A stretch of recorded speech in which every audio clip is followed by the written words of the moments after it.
Hello guys, how are you? I'm Hardeep Singh. Welcome back to your own YouTube channel. IELTS updates and recent exams. For more updates related to recent IELTS exam writing test topics, listening, reading, practice test, and speaking, you got guesswork. Please, guys, participate in everyday listening and reading practice test to achieve your desired band score in your actual IELTS exam. Please hit the like and subscribe button. Press the bell icon for the upcoming notifications. Don't forget like, subscribe and share my YouTube channel and my Facebook page, IELTS updates and recent exams. Part 1. You will hear a telephone conversation between a student and an employee at a university sports facility. First, you have some time to look at questions 1 to 5.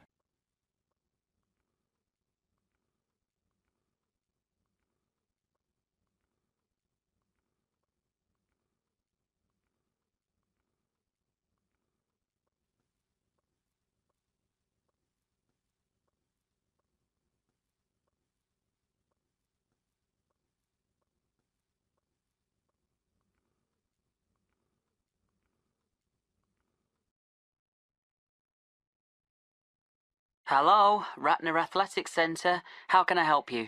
Yes, hi. I'm interested in finding out some information about membership. Certainly. Are you a student? No, is that a problem? I was a student here 2 years ago. All right, that's no problem. Current students get membership for no charge, but recreational memberships are also available for purchase for university faculty, staff, alumni, and retirees, as well as their spouses and children. OK, good. How much does it cost? For an alumnus, that's £240 annually, or £100 for a month. Oh, that's quite expensive. It's a shame I didn't take advantage of the athletics facility when I was a student here. I'll have to think about this. Well, we do offer a really excellent facility. For the cost, members have access to the Emily Pankhurst Fitness Centre, which is a beautiful exercise space, open and full of light. The fitness centre includes 2 weight circuits, free weights, rowing machines, elliptical trainers, recumbent and upright bicycles, step mills and treadmills, and many, many other activities. But the most prominent, and I'd have to say popular, feature of the Ratner Centre is the Dalton swimming pool. It's 50 metres by 25 metres and includes up to 20 lanes in the 25-metre dimension and 9 lanes in the 50-metre dimension, and also has 2 1-metre diving boards available. What activities specifically are you interested in?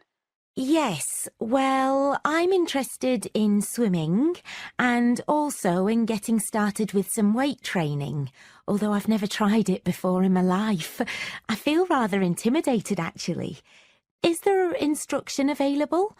You know, someone to teach me to use the machines and maybe help me figure out a training program to reach my goals? Yes, we have personal trainers available for an additional cost. We also offer fitness evaluation, which, by the way, I highly recommend for someone just starting out with weight training. And you would be orientated to the machines as part of this. Oh, one more thing. What are the opening hours? We're open from 6 in the morning to midnight on weekdays, and from 6 in the morning to 9 p.m. on weekends. Oh, that's good. All right, well, I guess I'd like to join. Before you hear the second conversation, you have some time to look at questions 6 to 10.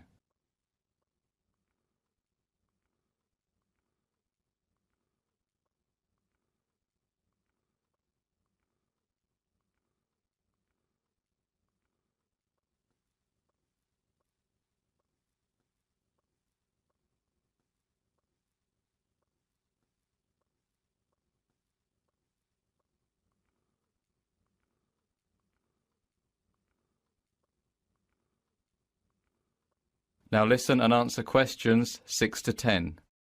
Very well. Can I have your name, please? That's Shannon Fleet. SHANNON FLEET.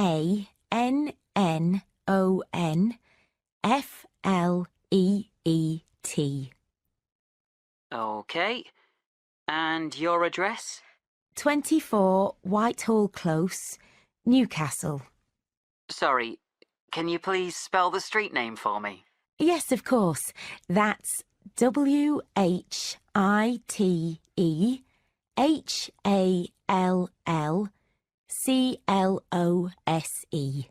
Got it.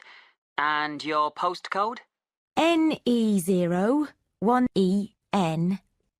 N as in night and E as in England. Yes, that's correct. Uh-huh. I'll need a phone number. OK, it's 9765 484 493. That's 9765 484 943. No, sorry. The last three numbers are 493, not 943. OK. Now, you'll need to pay when you come for the first time, and you can either pay by cash or credit card. I'll pay cash. Fine. And be sure to bring some sort of proof of address, like a bill or driver's licence. I don't drive. Will my electricity bill do? Yes, that's fine. And also bring a passport-sized photo so we can make up your membership card. OK, thanks. I'll come by this afternoon. That is the end of part 1. You now have half a minute to check your answers.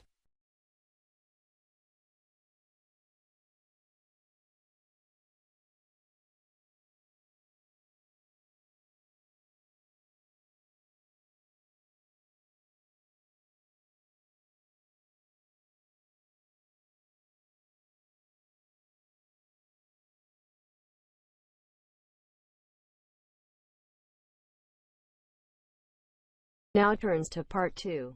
You will now hear a speaker talking to a group of students planning to study in South America next year. First, you have some time to look at questions 11 to 15.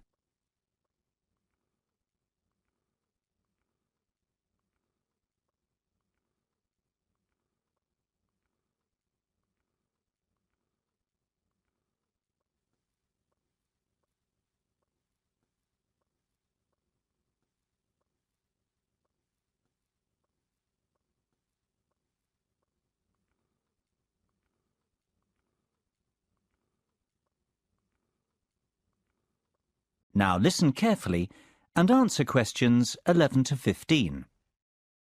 Hello there. Good afternoon. Thank you for finding the time in your busy schedules to come to the International Student Office's first orientation meeting for students going abroad to South America next autumn.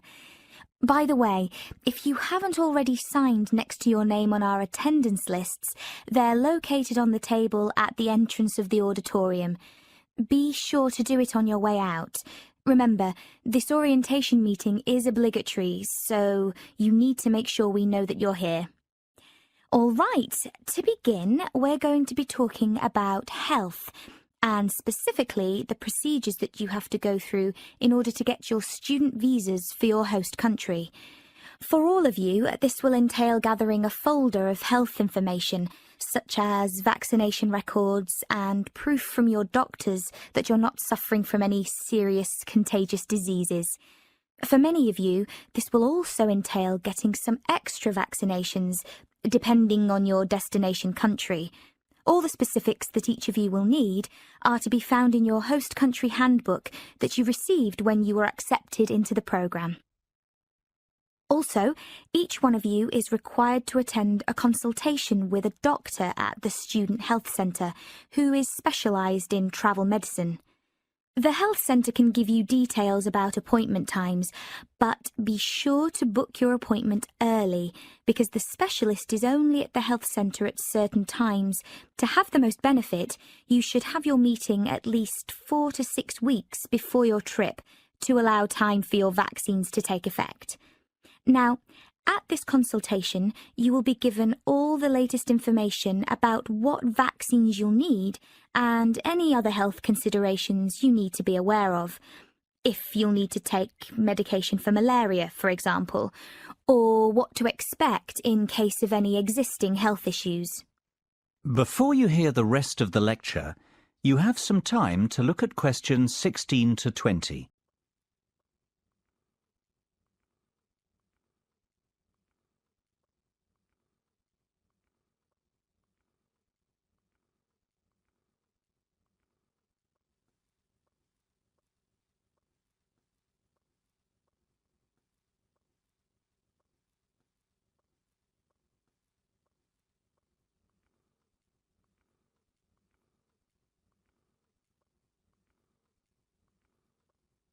Now listen carefully and answer questions 16 to 20. Now, I want to talk in a bit more detail about some important health issues that many of you will face. First of all, I want to say a few things about malaria, which will apply to most of you with South American destinations. In most South American countries, malaria is present in some areas, but not in others. In Brazil, for example, the Amazon basin is a high-risk area, while the coastal cities, such as Rio de Janeiro and Sao Paulo, have a very low risk of malaria. So, if you will be studying in Sao Paulo, you will not need to take medication for malaria. However, if you are studying in Sao Paulo and doing fieldwork somewhere in the Amazon basin, then you will need medication. Likewise, if you plan to travel into rural regions, then you will need medication. You should be realistic about what your plans are, and if you decide not to take malaria medication, keep informed and don't travel to a high-risk area. We've had 2 instances of students returning with malaria in the last 5 years, and both cases had to do with spontaneous travel after their studies to areas with a high risk of malaria. Of course, there are quite a few other insect-borne illnesses that can be caught, so it's essential to avoid being bitten as much as possible, even if you are taking malaria medication. To prevent insect bites, you should wear long-sleeved shirts and long trousers whenever possible, and use an insect repellent on any bare skin. You should also bring a flying insect spray to help clear rooms of mosquitoes. The product should contain a pyrethroid insecticide. Bed nets treated with permethrin, if you will not be sleeping in an air-conditioned or well-screened room, are also a very good idea. Although it's not always possible, it's best to remain indoors in a screened or air-conditioned area during the peak biting periods of dusk and dawn. Finally, in much of South America, there is a risk of schistosomiasis, a rather nasty parasitic infection that can be contracted in fresh water. So do not swim in fresh water, except in well-chlorinated swimming pools. Any questions so far? That is the end of part 2. You now have half a minute to check your answers.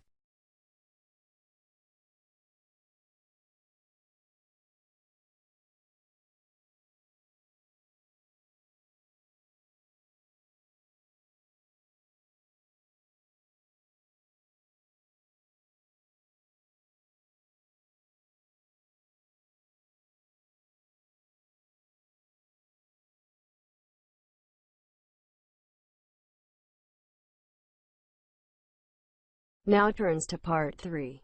You will hear a conversation between a university student and a faculty advisor about the requirements for the student teaching semester. First, you have some time to look at questions 21 to 24.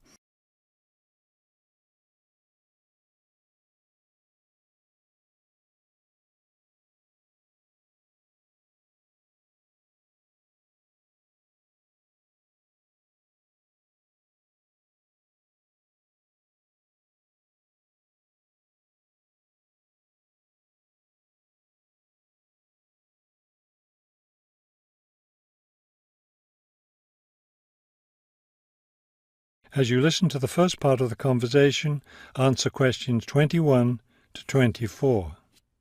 I'd like to go over with you today some of the requirements for your student teaching, which you'll be undertaking next semester. I'm really looking forward to working in a real classroom and teaching children, but I'm nervous about it too. One of my roles is to provide you with whatever support you may require. One thing that helps me do that is to know what you're doing in the classroom, so I require all my students to keep a journal about their teaching experience. That sounds like a lot of work. Will I have to write in it every day? Yes, if you can. You'll give it to me at the end of each week. Another thing I'll want from you is a few sample lesson plans. I'll let you know ahead of time exactly how I want you to do them. Several of us from the university will be student teaching at the same school, Are we supposed to get together regularly to discuss our work? I'll meet with each student teacher individually, but you aren't required to meet with each other. Of course, you can talk together as much as you want. You will, however, have to observe some of the other teachers in the school, besides the teacher you'll be working with. Then will I get an evaluation from my supervising teacher at the end of the semester? Actually, no. I'll do your evaluation, and I'll base it on several things.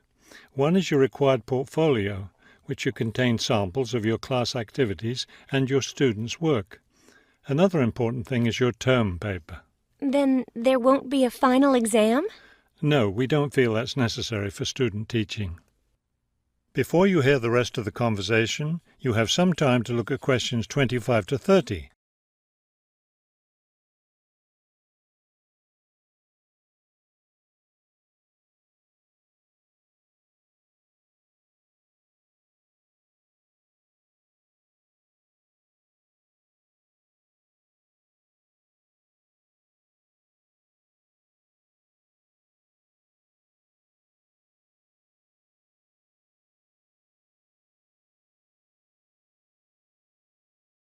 Now listen and answer questions 25 to 30. I know I have to get an agreement form signed. Since you're my advisor, are you the one to do that? No, that form is for your supervising teacher to sign, to document that he or she agrees to have you in the classroom as a student teacher. Oh, I see.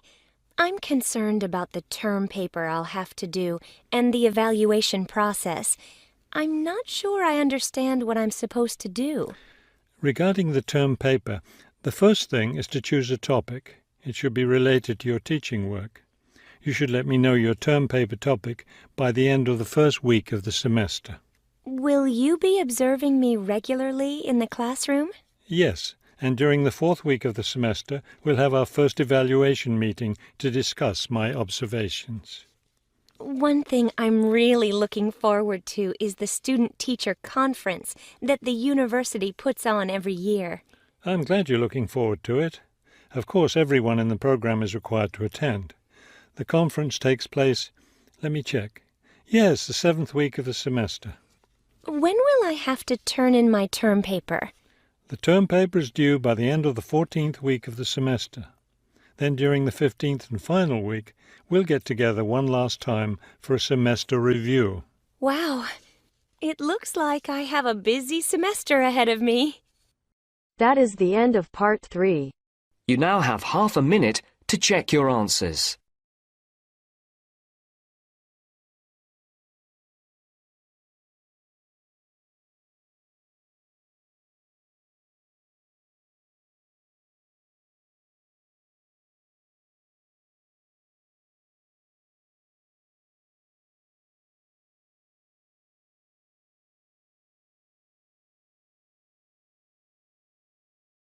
Now turns to part 4.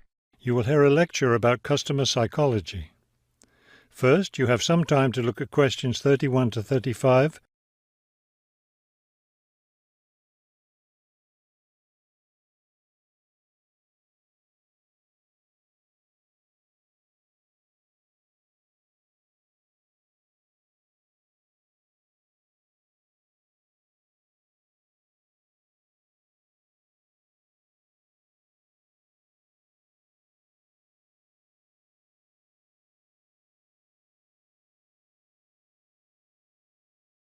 Now listen carefully and answer questions 31 to 35.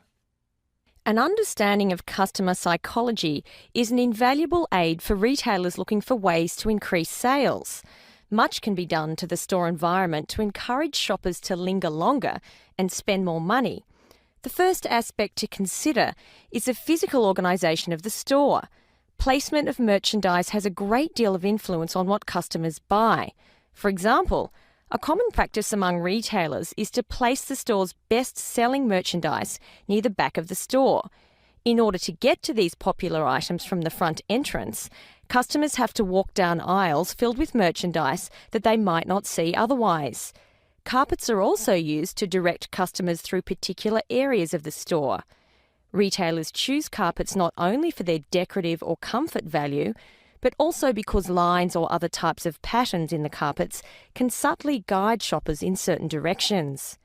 Besides encouraging shoppers to go to certain areas of the store, retailers also want to keep them in the store longer. One way to do this is to provide comfortable seating throughout the store, but not too close to the doors. This gives customers a chance to rest and then continue shopping. Retailers can do a number of things to create a pleasant atmosphere in the store, thereby encouraging more purchases.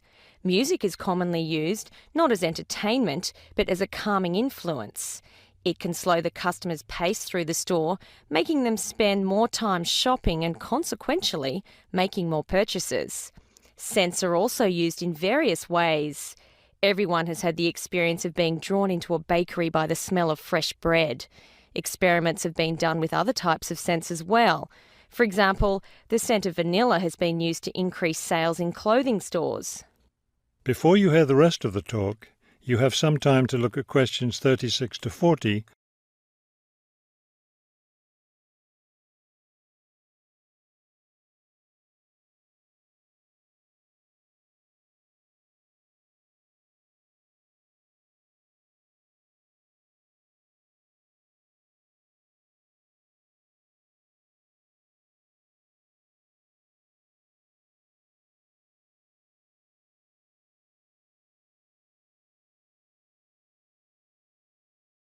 Now listen carefully and answer questions 36 to 40. Use of colour is another important aspect of store environment. Certain colours can affect behaviour as well as mood. Light purple, for example, has been found to have an interesting effect on customer behaviour. People shopping in an environment where light purple is the predominating colour seem to spend money more than shoppers in other environments. Orange is a colour that's often used in fast food restaurants. It encourages customers to leave faster, making room for the next group of diners. Blue, on the other hand, is a calming colour. It gives customers a sense of security, so it's a good colour for any business to use. In addition to using colour to create mood and affect customer behaviour, colour can also be used to attract certain kinds of customers to a business. Stores that cater to a younger clientele should use bold, bright colours, which tend to be attractive to younger people. Stores that are interested in attracting an older clientele will have more success with soft, subtle colours, as older people find these colours more appealing. That is the end of part 4. You now have half a minute to check your answers. So guys, don't forget like, subscribe and share my YouTube channel and my Facebook page. IELTS updates and recent exams. For more updates related to recent IELTS exam writing as topics, listening, reading, practice test and speaking, you got guesswork. Please guys, participate in everyday new IELTS listening and reading practice tests to achieve your desired band score in your actual IELTS exam. For more IELTS material, visit my official website www.ieltsupdatesandrecentexams.com. The link is given below in the description. If you need PDF files of latest IELTS material, then please join my Telegram channel. So guys, please write your score below the comment section. Again, thanks for listening. God bless you all guys. Stay tuned, stay safe.